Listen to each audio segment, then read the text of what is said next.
자, 조일교 대표입니다. 8월 25일 일요일 무료 시황 시작하도록 하겠습니다. 파월이 잭슨홀 연설이 끝났죠, 그죠? 그러고 나서 이제 9월에 금리 인하가 거의 확정되는 분위기로 가고 있습니다. 단 이제 25bp냐 50bp 비컷이냐 이게 이제 가장 큰 문제고, 제가 볼 때는 이것도 중요하지만 이거는 9월 발표되는 8월 지표 있죠. 8월 지표가 이제 한 달 늦게 발표되기 때문에 9월 발표된 8월 지표, 특히 물가 지표는 끝났고 이제 볼 거 없고, 고용하고 경기 지표가 어떻게 나오는지가 이제 굉장히 주목해야 될 상황이다 라는 것들을 말씀드리겠고요. 카카오톡 도용 사기 당하지 마십시오. 저 그런 거 안 합니다. 안 하니까 뭐 괜히 또 이상한데 뭐 금전적 요구하면 당하고 막 그렇게 하지 마십시오. 요거는 뭐 되게 자주 나오는 얘기이기 때문에 그렇게 하시면 되고, 저야 뭐 제 사이트, 제 유튜브 채널에는 저를 아시는 분만 오기 때문에 이제 내년 되면 26년이네요. 굉장히 오래 안 돼요. 99년도부터 했으니까. 그 다음에 요거는 좀 읽어 보시면 되고요. 저희 그 카페에, 그러니까 그 유튜브 채널에 제가 보니까요, 구독 시간을 보니까 구독을 하면서 보는 사람이 58.9고 구독을 안 한 사람이 보는 게 41.2예요. 근데 재밌는 건 구독을 안 한 사람들도 그냥 왔다가 뜨내기로 보는 게 아니고 계속 단골로 구독을 안 하는 분이 계세요. 왜 그러세요? 좀 구독 좀 눌러주십시오. 그러니까 지금 유튜브 조회수가 막 1500회 나오는데 유튜브 구독자 수가 3200명이에요. 그럼 거의 50%, 구독자 중에 50%를 본다는 거잖아요. 이건 두 가지인데 어마무지한 거죠. 보통은 구독자 수의 한 5%, 10%만 보는데 저희는 지금 50%가 보고 있어요. 이 얘기는 뭐냐면 구독을 안 한 사람이 굉장히 많다는 얘기예요. 그러니까 구독을 좀 눌러주시고, 그리고 좋아요도 좀 눌러주십시오. 그러니까 나는 귀찮다 싶으면 둘 중에 하나는 꼭 선택해 주십시오. 왜냐하면 그래야 제가 힘이 나죠. 뭐 그런 걸 크게 따지지 않는 사람이긴 하지만, 그래도 여러분들 제가 영상을 또 일주일에 한 번씩 올려드리는데, 저같이 이렇게 게으른 사람들이 막 영상 올리기 싫고 방송 출연하는 것도 싫고 막 이런 사람이 이렇게 올려드릴 때는 이런 최소한의 좀 성의는 여러분들이 보여주셔야 될 거 아닙니까, 그죠? 그러니까 둘 중에 하나라도 올려주시고, 가능하면 이거 뭐 하나 누르는 게 힘든 게 아니지 않습니까, 그죠? 구독이나 좋아요 다 같이 좀 눌러주십시오. 그리고 저희 성별을 봤더니만 저희는 남성분들이 월등하게 이렇게 올라와 있고요. 그 다음에 저희 VIP 회원님들도 대부분 다 그런데요, 구독자님도 보면 저희는 30대 20대가 단 한 명도 없습니다. 그리고 44세까지도 거의 5.9%예요 저희는 45세에서 80세까지 그러니까 거의 다죠. 그래서 VIP 회원 가입하시는 분들도 보면 거의 다가 40대 중반에서 80대까지 좀 빠른 매매 안 하고 좀 느리게 천천히 가는 매매, 그런 매매를 좋아하시는 분들이 굉장히 많으시더라고요. 그러니까 역시 저를 좋아하시는 분들은 좀 아날로그 감성에 좀 느리게 하고 좀 편안하게 하고 이런 분들이 굉장히 많은 것 같아요. 그러시더라도 구독과 좋아요는 꼭 좀 눌러주시기를 좀 부탁드릴게요. 오늘 이걸 좀 많이 말씀드렸습니다. 그리고 저희 VIP 회원 가입하신 분들이 꾸준히 늘고 계신데, 가격 쭉 한번 읽어보십시오. 일시정지 시켜서. 그리고 가입 상담 전화 이렇게 읽어보시면 될 것 같습니다. 가격, 가입 상담 전화. 자, 국내 쪽부터 먼저 볼까요? 해외 쪽부터 먼저 볼까요? 해외 쪽부터 먼저 볼까요? 자, 해외 쪽부터 먼저 보면 그 잭슨홀 연설 이후에 나스닥하고 다우가 급반등을 했습니다. 근데 어떠세요? 다우나 나스닥이나 스몰캡이 올라간 거에 비해서 우리 야간 선물 그렇게 많이 못 갔죠. 보통 나스닥이 1.47% 가면 야간 선물 못해도 4포인트는 가야 되는데, 그죠? 그러니까 약간 우리 증시가 좀 소강 국면에 들어가 있다. 미국 증시보다 조금 약해지고 있다, 이번 주는. 그런 형태의 흐름이, 시가총액 큰 종목들이 좀 그런 것 같고요. 그리고 엔비디아나 테슬라 이런 것들이 이제 빅테크들이 올라가서 이렇게 올라갔는데, 필라델피아 반도체도 2.79 올라갔는데 마이크론은 후발주라서 못 가고 있어요. 그래서 뭐 삼성전자보다는 하이닉스 뭐 이렇게 가고 있긴 하지만, 어쨌든 그런 형태의 흐름을 보다 보니까 엔비디아하고 테슬라 위주의 상승을 했다 보니까요, 우리는 좀 그 필라델피아 반도체 시도 그렇고요, 마이크론도 그렇고, 이런 것들이 생각보다 못 가서 우리 야간 선물에 그렇게 많이 못 가지 않았나 싶은 생각이 드는데, 그게 중요한 게 아니고요. 딴 거는 지금 크게 중요한 게 아니죠.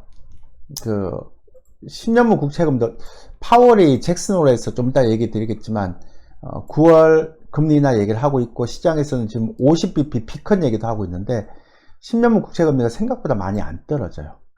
이게 이제 좀 특이한 케이스고요. 주간 실업수당 청구 건수가 이번 주에 나왔는데 예상치 수준이었죠. 근데 이제 이거 가지고 얘기를 많이 하는데, 여기 보시면 실업수당 청구 건수를 보면요, 재밌어요. 여기서 갇혀 있죠 지금. 그리고 상단이 아니고 하단입니다. 그래서 고용지표는 아직까지는 뭐 무난하다 라고 보시면 되죠. 이거 하나 보는 것보다는 지표를 좀 보는 게 조금 더 잘 보여서 말씀드린 겁니다. 근데 요거 딱 나오고 나서 방금 1시 넘어서요, 30분에 이스라엘이 선제 공격했죠. 헤즈볼라가 미사일 공격을 했는데, 그 이스라엘이 이제 방어 차원에서 헤즈볼라를 이제 선제 공격했습니다. 그러면서 이스라엘 외무장관이 이스라엘은 전면전을 추구하지 않는다. 이란은 아직 개입하지 않았고요. 그래서 요게 이제 어떻게 전개가 되는지에 따라서 조금 영향을 미칠 것 같아요. 갑자기 나온, 그래서 요즘은 시황을 좀 빨리 못 올릴 것 같아요. 갑자기 이제 일요일 날 속보 나오는 게 요즘 유독 많아갖고, 그 잭슨홀까지 잘 건너갔는데 또 이런 속보가 나와 버려갖고, 중동에서.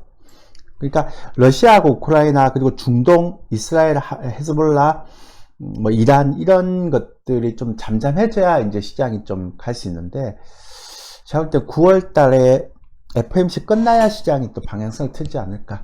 그 전까지는 이런 여러 가지 어떤 좀 불확실성이 남아있기 때문에 쉽지 않을 것 같아요. 그 다음에 이제 파월 의장이 얘기하기 전에 이제 의사록이 나왔는데, 이번 의사록은 원래 이제 경기 이런 것들을 많이 이제 다뤄야 되는데, 이번 의사록은 뭐 대부분 다 통화 정책이돼요. 그래서 이제 9월 FOMC 전까지는 시장이 방향성이 없을 거다라고 얘기하는 게 이런 거죠. 그래서 모든 참가자들이 만장일치로 내리는 것 찬성했다. 근데 몇몇 참가자들은 뭐 아직도 반대를 하고 있죠. 미셸 보우만 같은 그 연준위원은 올릴 이유가 없다, 내릴 이유가 없다, 이런 얘기를 하고 있고요. 근데 어쨌든 의사록을 보면 9월에 25p 인하로 가고 있습니다. 트럼프가 전기차 크레딧 반대하고 머스크는 옹호하고 있다. 이건 뭐 나왔던 얘기니까, 이게 트럼프가 되든 제가 볼 때는 전기차 쪽은 그렇게 뭐 그다지 좋은 호재는 아닌 것 같고요. 파월이 이제 그 잭슨홀 연설에서 이제 정책을 조정할 때가 됐다, 이렇게 얘기했죠. 9월 인하는 이제 확정시켰습니다. 그 인플레이션 2% 지속해 나간다는 확신이 강하다. 이제 노동시장은 인플레이션 압력을 더하지는 않을 거다, 이렇게 얘기했죠. 방향은 분명하다. 그러니까 금리 인하 쪽으로 가겠다, 이런 얘기죠. 금리 인하의 시기와 속도는 들어오는 데이터, 맨날 데이터 디펜던스 여기에 따라 하겠다, 이렇게. 이제 그래도 옛날에는 금리를 인하할지 안 할지도 데이터에 따라 다르다 이러는데, 이제는 9월 인하는 확정시켜 놓고 그 폭이, 속도하고 폭은 데이터에 따라 다르다, 이렇게 얘기했으니까 이제 한 단계 더 진전한 형태죠. 그래서 파월이 참 많이 그동안 속삭였죠. 2021년 8월 21일 일시적인 요인들이 완화되면 인플레이션 2% 돌아갈 것이다, 이러다가 이제 작살 났고요. 2022년 8월 29일 날 상당 기간 제한적인 금리를 유지할 것이다. 추가적으로 75pp 인상이 적절할 것이다, 이러면서 시장 망가졌고요. 그 다음에 2023년 8월 20일 다음 금리 결정이 신중해야 된다, 이렇게 막 왔다 갔다 하다가 결국은 이제 잭슨홀에서 2%대 진전, 정책 조정해야 된다, 이런 걸로 이제 갔습니다. 이 아저씨도 참 굉장히 정말 아마추어적인 모습을 많이 보여줬죠. 처음 하다 보니까. 그리고 이제 법학 전문이다 보니까 이게 시장에서 이렇게 배운 사람이 아니다 보니까 굉장히 좀 이론적인 것만 강조하다 보니까 많이 실기했어요. 그런 게 있는데 이제는 돌아서 이제 금리 인하는 거의 확정됐다 이렇게 보면 되죠. 그래서 파월의 멘트를 정리해 보면 물가는 작년 12월 물가 2.5% 상승 이후에 올해 초 잠시 멈췄다가 2%까지 갈 것이다.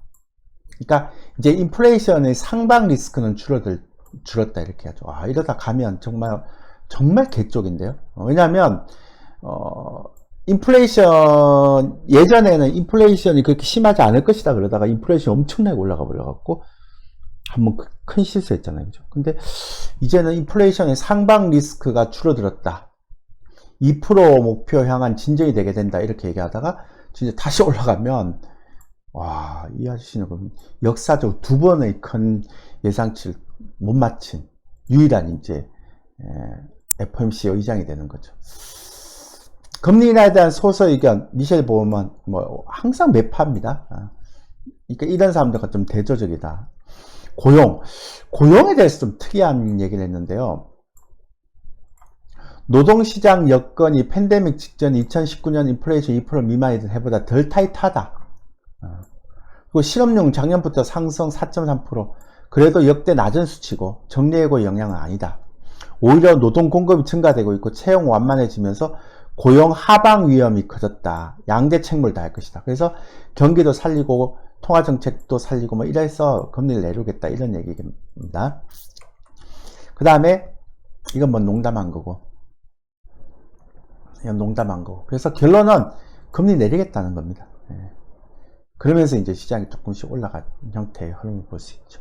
이제 그러니까 이제 골드만삭스에서 이제 관건은 내년 이제 다음 달에 나오는 8월 고용 보고서나 경기 보고서가 중요할 것이다. 왜냐하면 이제는 내리는 거는 이제 끝난 건데 25pp 내리느냐 50pp 내리느냐 이게 이제 문제라는 거 아니에요. 그러니까 9월 달에 25pp, 11월 달에 25pp, 12월 달에 25pp를 내리냐 9월 달 피컷인 50pp를 바로 내리냐 이게 이제 9월 달 발표되는 8월 고용 보고서하고 경기 지표에 달렸다 이런 얘기를 하는 거죠. 다 이제 통화 지표 CPI 이런 건 끝난 거고요. 이제 그냥 파월이 이렇게 얘기해 버렸는데 뭐 물가 지표 볼 필요 있습니까? PC, CPI 이런 건 이제 끝난 거고 고용 지표하고 이제 경기 지표만 보면 되는 거죠. 됐죠? 이게 이제 제가 이번 주에 해외 쪽에서 나온 얘기인데 제가 요걸 가지고 제가 또 하나 말씀을 좀 드릴 게 있어서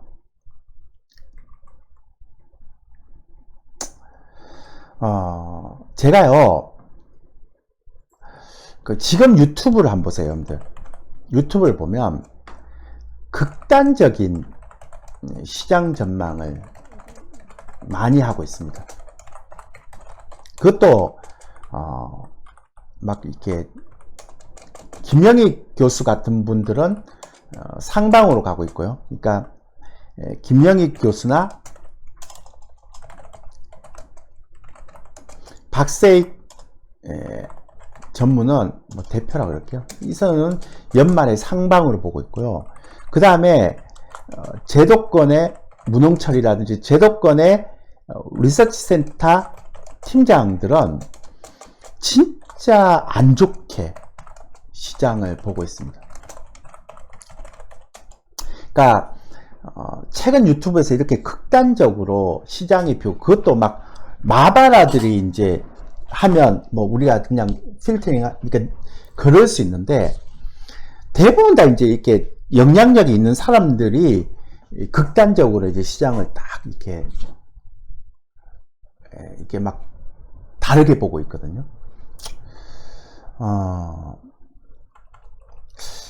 제가 모르겠어요. 뭐 제가 얼마나 시황을 잘 보는지 모르겠지만 최근에 제가 아마 5년 동안은 큰 시황은 제가 틀린 적이 없는 것 같아요. 없었던 것 같아요. 맞나요? 근데 이제 그런 것 같아요. 근데 제가 그렇게 했었던 가장 큰 이유 중에 하나가 뭐냐면, 저는 극단적인 이 시황관을 안 갖고 있어요.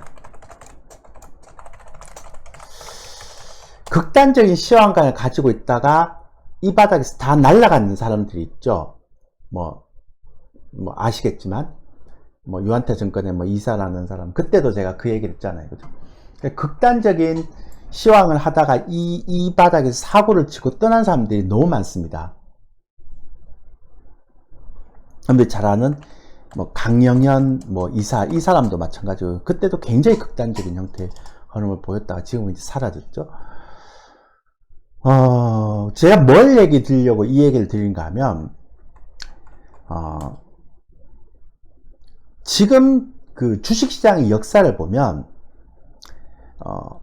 많은 사람들이 펀더멘탈, 그러니까 우리나라뿐만 아니라 미국도 마찬가지예요. 펀더멘탈을 분석해서 지수를 예측하려고 했던 그 많은 애널리스트, 이 사람들이 대부분 다 그 적중 확률이 20%를 못 넘고 있죠.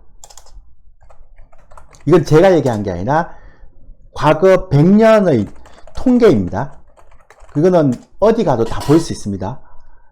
근데 지수를 예측하려고 하지 않았던 찰리 먼거라든지 워런 버핏 같은 사람들은 오히려 수익을 엄청나게 잘 냅니다. 그것도 30년, 50년 동안 누적 수익 얘기하는 거죠. 제가 왜 이 얘기를 하는가 하면, 저도 이제 철없을 때, 한 30대, 제가 20대 후반부터 한국경제TV를 출연했는데, 지금 50대, 이제 제가 52살이거든, 만으로요. 72년생인데, 처음으로 제 나이를 밝힙니다. 근데, 저도 예전에 20대, 30대는 그랬죠. 40대까지 그랬었는데, 이제는 그렇게 안 하고, 저는 가능하면 시장에서, 제가 시장에서 나타나는 것을 이제 토대로 제가, 이렇게 시황을 좀 분석하는 편이거든요.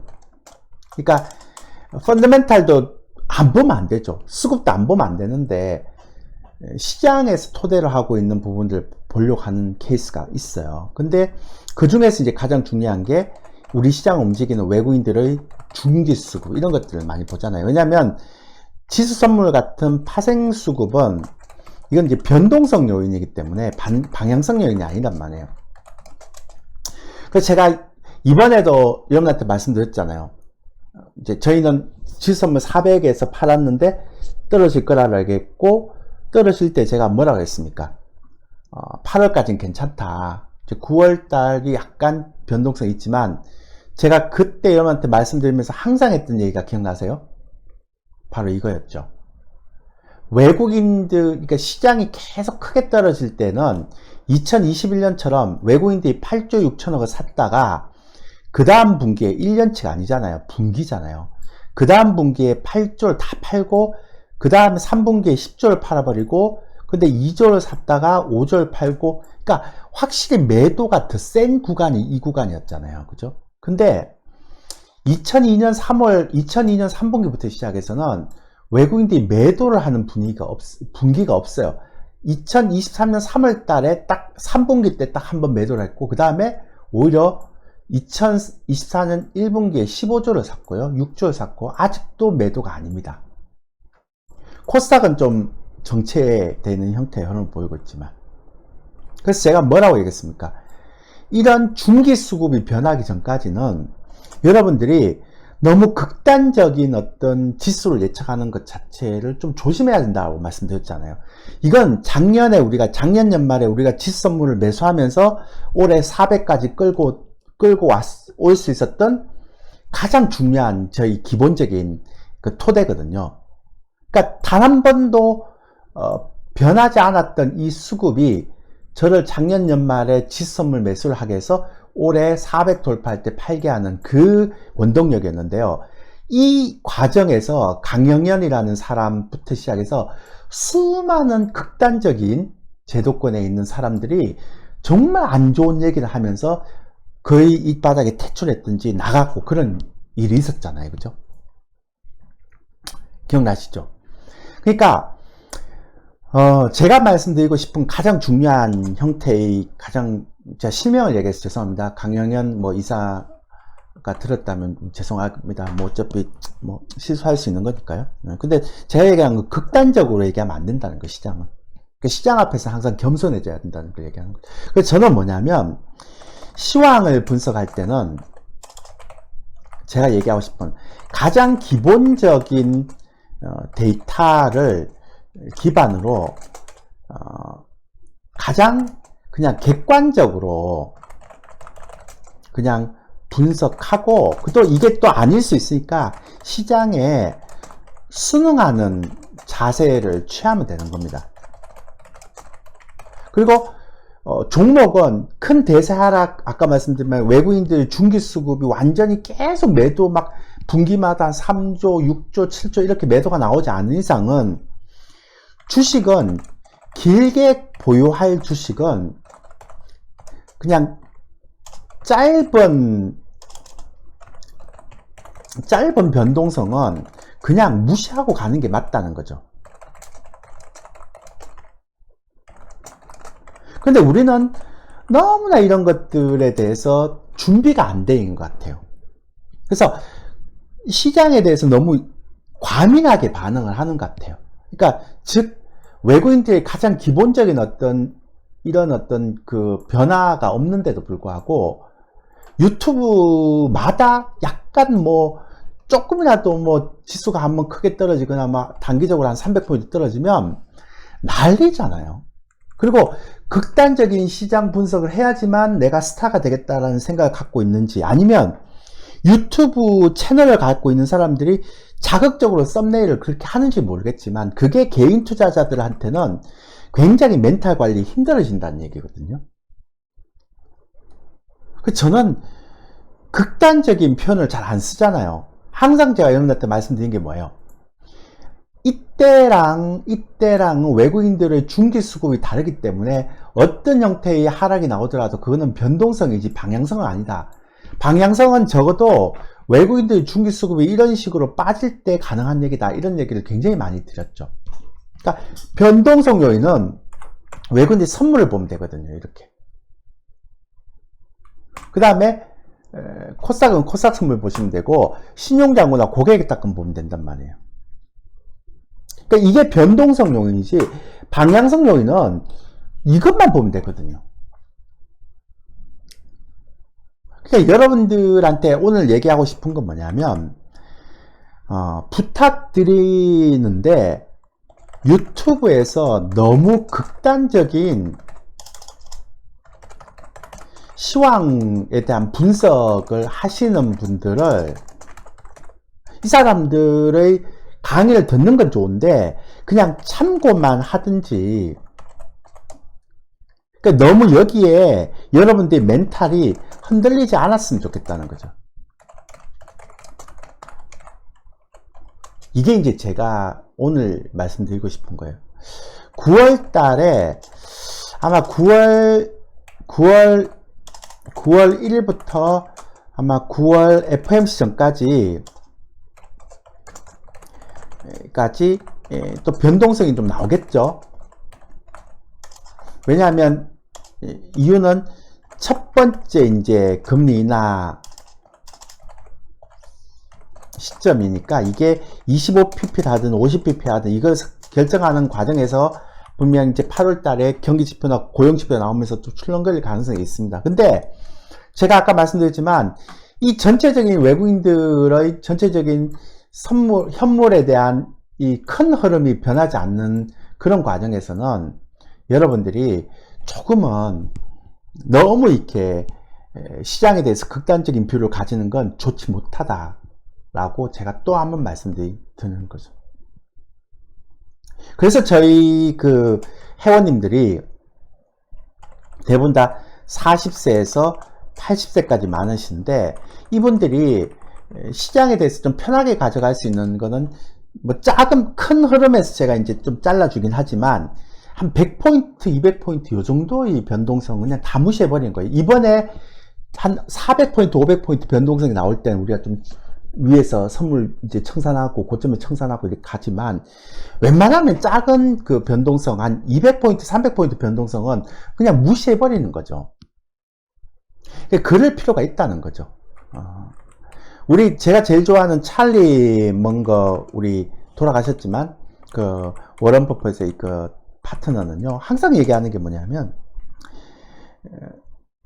이 사람 말고도 월가의 전설적인 사람들이 하는 가장 중요한 얘기는 시장에 너무 민감하게 반응하지 말라는 거예요.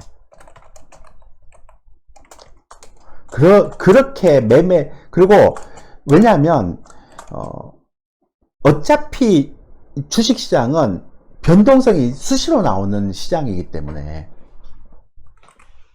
이렇게 하게 되면 주식들을 길게 못 가져가게 되고, 수익을 너무 단순화시켜서 짧게 가져가게 되면 수익이 크게 안 나는 거잖아요. 그래서 막 방송에 나오셔서 막 엄청나게 오랫동안 가져갈 것처럼 얘기하다가 막상 그분들과 VIP 회원에 가입을 해보면 파생도 그렇고 주식도 그렇고 너무 단기적으로 접근을 하고 매매하고 막 그러니까 방송에서 보는 이미지랑 다른 분들이 되게 많이 있는 이유가 그 사람들이 시장에서 너무 민감하게 반응하기 때문에 그런 거예요. 그러니까 그런 쪽에서 너무나 많이 익숙해져 있던 그 개인 투자자들이 저희 방에 들어오면 처음에는 되게 당황스러워요. 막 100포인트 뭐 이런 것들은 신경도 안 쓰니까요. 그 다음에 단타를 안 하니까 뭐지? 그러다가 한 2개월 지나면 제 방식에 익숙해집니다. 그리고 한 6개월 지나잖아요. 굉장히 편하게 생각합니다. 그러니까 나이가 많이 드신 분들이 특히 많죠. 그러면서 여유가 생기고요. 그리고 주식을 그냥 길게 가져가는 습관이 들인 거죠. 작은 거에 잘 안 흔들리는 거예요. 그래서 저희가 현대중공업도 78%의 최대 고점에서 팔았잖아요. 조선주도 마찬가지고 다. 그러니까 그거를 6개월을 가져가면서 78% 수익을 냈던 거거든요. 그럼 그 사이에 변동성이 없겠습니까? 올라갔다가 떨어지고 올라갔다 떨어지고 그 지루함을 다 이겨냈단 말이에요. 그럼 제가 정말 잘해서 펀더멘탈을 정말 잘 보고 아니면 시장을 정말 잘 분석해서? 아니에요. 저 기준은 요거 하나였거든요. 그러니까 제가 매번 얘기 드리지만 때로는 좀 심플하고 단순하게 이렇게 정량화시켜서 볼 필요가 있다는 거예요. 그래서 제가 유튜브나 방송 출연을 잘 안 하는 이유는, 제 채널에서만 하는 이유는, 방송이나 유튜브를 출연하면 이상하게 그런 막 너무 급격하고 자극적인 그런 것들을 너무나 많이 얘기하고 그래야 시청률이 나오고 그래야 유튜브 조회수가 나온다는 그런 강박관념을 가지고 계신 분들이 굉장히 많으신 것 같아요. 그런 것들이 사실 투자에서는 도움이 안 된다라는 생각 때문에 말씀드리는 겁니다. 그래서 혹시라도 좀 변동성이 나온다 하더라도 여러분들이 그러니까 분기별로 외국인들의 그런 현물수급입니다. 현물수급. 기관은 의미 없고요. 계속 팔아도 외국인들 오니까 올라가잖아요. 그러니까 외국인들 현물수급이 급격하게 이런 식으로 매도가 나오기 전까지는 여러분들이 조금 멘탈을 좀 챙겼으면 좋겠어요. 이 사람들이, 외국인들이 더 먼저 알죠. 한국 시장에 들어왔는데 그런 것들이 나오게 되면 제일 먼저 빠질 거예요. 그 분기별로 한 3조, 5조, 7조씩 막 매도를 할 거란 말이에요. 그렇게 하지 않는다는 거는 이 사람들도 방향성은 있겠지만 변동성이 있겠지만 방향성은 이 사람들이 생각할 때 아직 위가 아니라고 생각하는 거겠죠. 그러니까 대응을 하라는 거는 이 사람들의 현물 매도가 급격하게 나올 때는 대응을 하고, 그때는 좀 시장 분석에 뭐가 있을까, 내가 놓치고 있는 게 뭐가 있을까 이렇게 생각하지만 아직 그런 게 안 나오잖아요. 이번에도 500포인트 빠졌지만. 그러면 좀 냉정해질 필요가 있는 거예요. 근데 막 방송 나와서 막 극단적인 얘기를 하고 막 엄청나게 많이 떨어질 것처럼, 아니면 엄청나게 많이 올라갈 것처럼 얘기하는데, 실제 그분들의 컨설팅을 가입해 보면 또 막 단타를 쳐요. 파생이고 뭐고 간에. 그거는 이제 본인의 시장에 대한 전략을 자신이 없어서 그런 거 아니에요. 안 그랬으면 좋겠어요, 여러분들은. 제가 그 얘기를 좀 드리려고 이렇게 했습니다. 그래서 여기까지 좀 하고, 그래서 제가 볼 때는 FMC에서 9월 FMC까지는 9월에 FMC 회의에서 금리 결정될 때까지는, 전까지는 좀 그냥 종목도 시장도 좀 지지부진, 주도주도 없고 뭐 그런 흐름이 나오지 않을까. 뭐 있다면 그냥 순환매 쪽으로 가고 뭐 그런 지수도 그냥 뭐 한번 뭐 큰 변동성이 나오든. 근데 이제 예전 같은 그런 변동성보다는 한 많이 나봐야 200포인트, 300포인트, 한 100포인트에서 300포인트 정도. 이제 금리 결정이 딱 되면 그때부터 이제 좀 이제 방향성을 잡겠죠. 그때까지는 좀 시장에서 어떤 게 주도주가 될 것인가, 그런 것들을 좀 보고 가는 전략이 필요하지 않을까 라는 생각을 하게 됩니다. 됐죠? 아까도 말씀드렸지만 저도 이제 쉽게 얘기 드리는 거 아니잖아요. 그죠? 그러니까 준비를 많이 해서 또 이런 얘기를 좀 듣기 싫어하시는 분도 있지만, 그래도 구독하고 좋아요는 눌러줘 가면서 이렇게 영상을 시청하는 게 영상을 만드는 사람이 힘도 나고, 그리고 최소한의 예의 아니겠습니까? 그죠? 그렇게 해주십시오. 구독 안 한 사람이 41%가 뭐예요? 그리고 구독자가 3,400명인데 조회수가 1,500 나온다는 건, 그리고 이게 구독 안 한 사람들이 그냥 떠내기가 아니고 대부분 다 이 사람들이 계속 와서 또 보고 구독하고 좋아요는 꼭 넣어놓고 해주시길 마지막으로 좀 부탁드리겠습니다. 그렇게 하시면 될 것 같아요. 회원 가입 상담은 이쪽으로 전화하시면 되고, 이거 보시고 참고하시면 될 것 같습니다. 자, 이상입니다.